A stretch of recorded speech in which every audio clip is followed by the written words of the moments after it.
Assalamualaikum warahmatullahi wabarakatuh. Halo teman-teman, perkenalkan saya Desi Kaliviana selaku moderator dari kelompok 7 dan topik yang akan kami bahas dalam diskusi kali ini adalah mengenai keterampilan membuat lamaran pekerjaan. Sebelum masuk ke materi, izinkan saya memperkenalkan anggota kelompok 7 terlebih dahulu. Yang pertama ada Siti Asia Tisna Asmiar Yani, yang kedua Zona Ika Hendianingsi, dan yang terakhir Nurul Hidayah. Adapun pokok pembahasan yang akan dibahas dalam presentasi kali ini adalah pendekatan AIDA, pengorganisasian surat lamaran kerja, tips untuk pelamar kerja, persiapan menulis resume, dan yang terakhir rencana pengorganisasian. Baik, masuk ke materi yang pertama adalah surat lamaran kerja.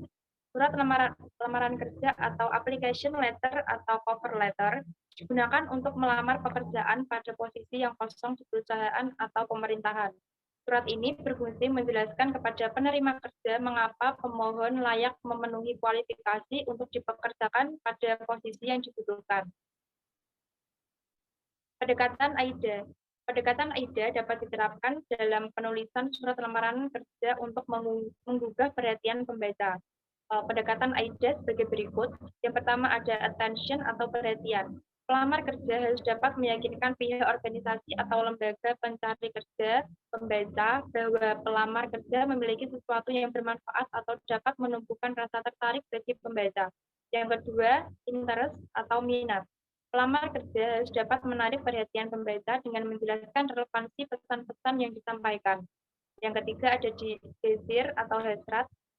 Pelamar kerja harus dapat menumbuhkan hasrat pembaca untuk mengetahui lebih jauh apa yang sudah dituliskan dalam surat tersebut. Dan yang terakhir ada action atau tindakan. Pelamar kerja harus dapat memberikan saran kepada pembaca untuk mengambil tindakan tertentu berkaitan dengan harapan. Baik, untuk materi selanjutnya akan disampaikan oleh Mbak Zona. Waktu dan tempat saya persilakan. Silakan Mbak Zona. Baik, terima kasih.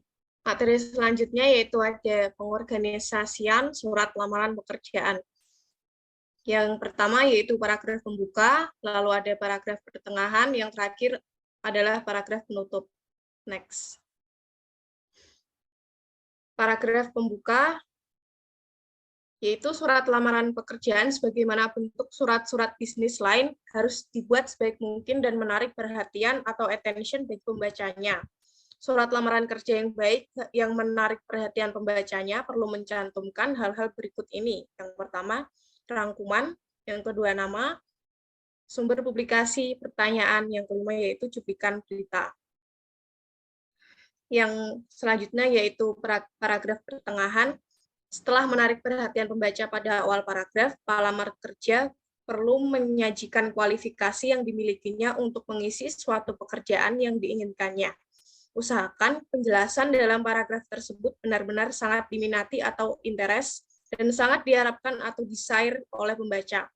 Dalam paragraf pertengahan ini, pelamar perlu mendiskusikan kualifikasi yang dimilikinya dari sudut pandang pembaca atau employer yang mencakup pendidikan, pengalaman kerja, sikap, minat, aktivitas, dan kualitas. Yang terakhir ada paragraf penutup, yaitu paragraf terakhir dari suatu lamaran kerja pada umumnya berisi suatu harapan tindakan atau action, sebagaimana yang terdapat pada surat-surat penjualan.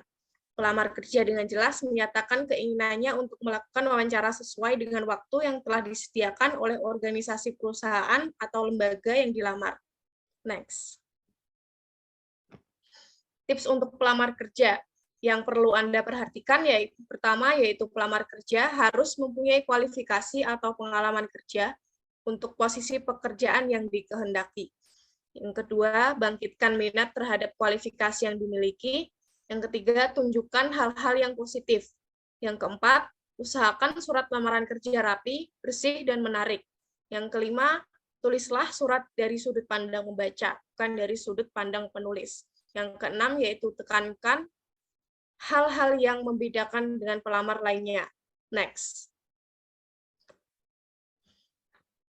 Yang selanjutnya yaitu tips yang harus Anda hindari waktu Anda melamar kerja. Yang pertama yaitu jangan melamar pekerjaan di luar kemampuan Anda. Yang kedua, jangan mengirimkan surat lamaran kerja hasil fotokopi. Yang ketiga, jangan mengatakan bahwa Anda menerima jenis pekerjaan apa saja. Yang keempat, hindari kata-kata yang berlebihan. Yang kelima, jangan meminta belas kasihan terhadap perusahaan yang dilamar. Yang keenam, hindari untuk mempermasalahkan gaji, kecuali ketika ditanyakan pada saat wawancara kerja. Yang terakhir yaitu jangan memberi komentar langsung tentang karakter pribadi. Oke, yang selanjutnya akan dipresentasikan oleh Kak Ana. Waktu dan tempat saya persilahkan. Terima kasih. Yang selanjutnya ini adalah contoh surat lamaran pekerjaan. Bisa dilihat. Next. Persiapan menulis resume. Dalam dunia bisnis, istilah resume sering disebut CV atau curriculum vitae. Dalam mempersiapkan resume ada 3 hal yang perlu dilakukan, yaitu 1. Mencari informasi penting. Sebelum membuat resume, langkah pertama yang perlu dilakukan adalah mencari berbagai informasi penting yang relevan dengan jenis pekerjaan yang diinginkan. Kita dapat melakukan analisis diri, analisis karir, dan analisis pekerjaan. 2. Perencanaan resume. Dalam merencanakan resume ada 3 hal, yaitu tujuan karir. Kita harus memutuskan posisi mana yang akan kita pilih untuk menjadi tujuan karir. Selanjutnya, informasi pribadi. Data yang tercantum dalam resume adalah nama tempat, tanggal lahir, alamat rumah, jenis kelamin. Kita dapat menambahkan data lain yang berkaitan dengan pekerjaan yang kita pilih dan harus memperhatikan syarat-syarat pekerjaan dan karakteristik pribadi sebelum mengajukan lamaran dan membuat resume. Selanjutnya, referensi. Referensi adalah orang-orang yang tertentu yang memberikan surat rekomendasi yang berisi berbagai hal yang mereka ketahui tentang kita. Orang-orang memberikan referensi akan menambah kredibilitas penambahan referensi. Salah satu keuntungan dalam menggunakan referensi di resume adalah untuk meyakinkan kepada organisasi atau pencari kerja atau perusahaan tentang prestasi dan kemampuan positif kita. 3. Membuat resume. Resume dapat dibuat dalam berbagai bentuk. Resume yang baik menekankan pada kompatibilitas kualifikasi kita dan prospektif persyaratan kerja. Resume mencakup nama, alamat lengkap, tujuan kerja, kualifikasi, informasi pribadi, dan referensi. Next. Rencana pengorganisasian. Berdasarkan cara pengorganisasiannya, resume dibagi menjadi 3, yaitu 1. Resume kronologis adalah cara pengorganisasian resume yang didasarkan pada kronologisnya, yaitu pendidikan dan pengalaman sebagai judul isinya. Informasi terkini sebaiknya ditempatkan pada urutan pertama, lalu diikuti berikutnya, misalnya penulisan jenjang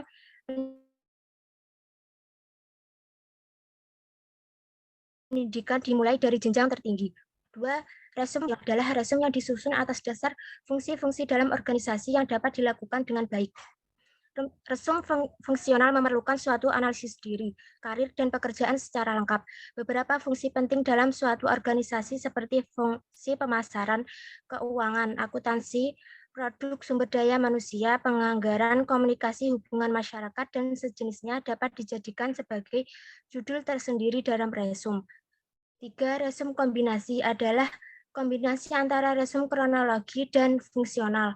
Untuk resume kombinasi tersebut memberikan suatu keyakinan bahwa persyaratan pendidikan dan pengalaman terpenuhi dan masih menggunakan judul-judul lainnya yang lebih menekankan pada kualifikasi yang dibutuhkan. Next.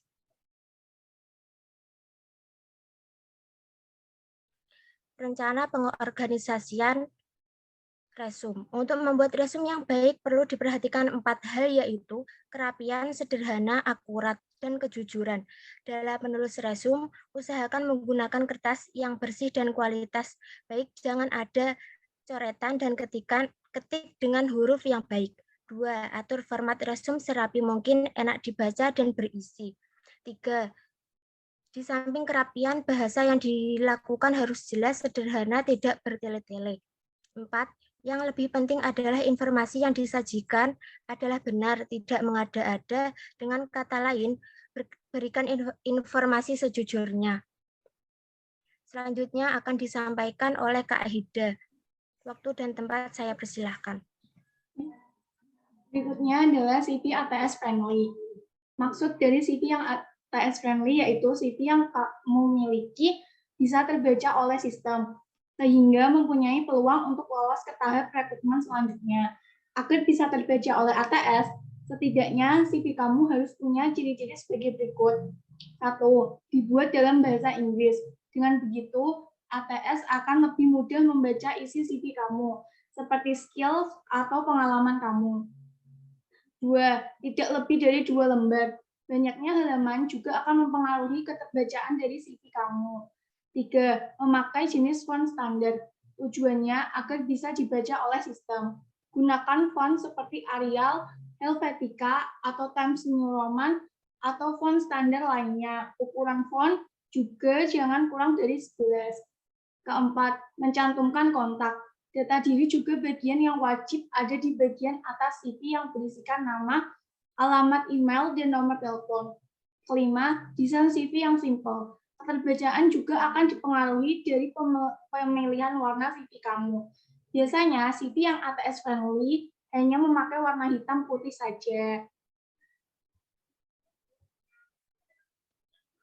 Selanjutnya, berikut adalah contoh CV ATS friendly. Bisa dilihat. Selanjutnya, alasan mengapa CV-mu harus ATS friendly. Yang pertama, ATS dipakai oleh berbagai perusahaan. Kedua, ATS dipakai di tahap awal perekrutan. Ketiga, lebih mudah dan cepat dibaca manusia. Ada beberapa hal penting yang wajib diperhatikan agar CV-mu memiliki peluang besar lolos seleksi ATS, yaitu pertama, pahami posisi yang dilamar. Saat hendak menulis CV yang ATS friendly, kamu harus terlebih dahulu melakukan sedikit riset. Lihatlah lowongan posisi yang akan dilamar dan perhatikan keyword-keyword penting yang berkaitan dengan pekerjaan tersebut. Kedua, pilih template CV yang ATS friendly. Dengan template, kamu bisa menghindari kesalahan formatting dan memastikan CV-mu lolos proses seleksi. Selain itu, template mempermudah pembuatan CV ATS friendly karena sudah disesuaikan untuk sistem pembaca dokumen. Ketiga, buat judul bagian-bagian CV yang jelas. Bagian-bagian untuk profil, riwayat pendidikan, pengalaman kerja, skill, dan lain-lain sebaiknya dipisahkan dengan heading. Hindari penggunaan tabel. Ya, pasalnya tabel berpotensi membuat isi CV-mu tidak terbaca. Menurut Career Choice Guide, penulis heading untuk CV ATS friendly harus standar dan sederhana. Selain itu, gunakan bahasa Inggris karena ATS saat ini kebanyakan hanya bisa membaca bahasa tersebut. Keempat, isi CV dengan informasi yang relevan. Hanya masukkan informasi yang sesuai dengan kriteria yang diinginkan rekruter. Jika tidak, kemungkinan ATS akan menganggap kualifikasimu tidak sesuai. Selain itu, pastikan juga tidak ada kesalahan pengetikan atau typo. Pasalnya, banyak CV yang tidak lolos hanya karena ketidaktelitian saat mengetik. 5. Ganti font dengan yang bisa dibaca ATS. Gunakan font Arial, Cambria, Calibri, Georgia, Helvetica, Lato, dan Verdana. Keenam, simpan dengan format file yang benar. Menurut Bettercam, format dokumen adalah yang umum bisa dibaca oleh ATS. Akan tetapi, kamu juga bisa saja diminta untuk upload CV dalam bentuk PDF oleh perusahaan-perusahaan tertentu. Yasya Ratna Ramadhania, Talent Acquisition dari Klein berpendapat bahwa format PDF lebih memudah proses screening oleh rekruter. Pada akhirnya, pastikan baca instruksi dari rekruter. Ketujuh, lakukan tes. Tes CV dengan CV tes online dan minta pendapat orang di sekitarmu. Ingat, meski awalnya diseleksi dengan ATS, CV-mu juga tetap akan dibaca langsung oleh rekruter setelah disortir. Baik, sekian presentasi yang bisa saya sampaikan. Berikutnya saya kembalikan kepada moderator. Terima kasih. Terima kasih Mbak Ida. Baik, materi sudah disampaikan oleh kelompok 7. Demikian presentasi yang dapat kami sampaikan. Saya selaku moderator dari kelompok 7, mohon maaf yang sebesar-besarnya apabila terdapat tutur kata maupun tindakan yang kurang berkenan. Presentasi saya tutup. Sekian dan terima kasih atas perhatiannya. Wassalamualaikum warahmatullahi wabarakatuh.